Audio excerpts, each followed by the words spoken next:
ziua sfântă a învierii Domnului, primăvara poartă verde crud.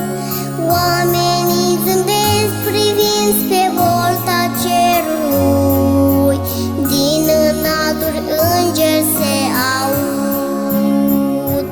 Să aveți sufletul frumos, cât mai frumos, și să credeți în Iisus, Iisus Hristos. Prin iubire am primit rostul ce a fost menit, așa că iubiți-vă mult și să aveți Paști fericiți.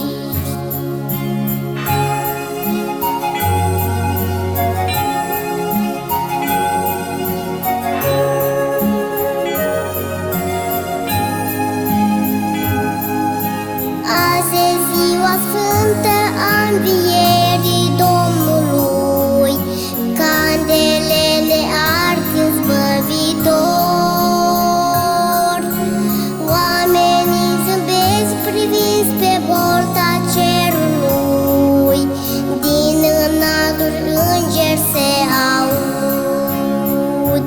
Să aveți sufletul frumos, cât mai frumos, și să credeți în Iisus, Iisus Hristos.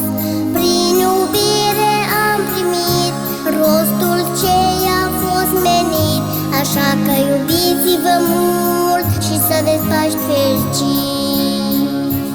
Să aveți sufletul frumos, cât mai frumos, și să credeți în Iisus, Iisus Hristos.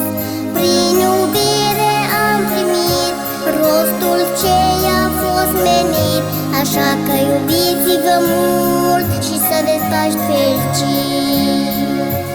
Prin iubire am primit rostul ce a fost menit, așa că iubiți-vă mult și să aveți Paști fericiți.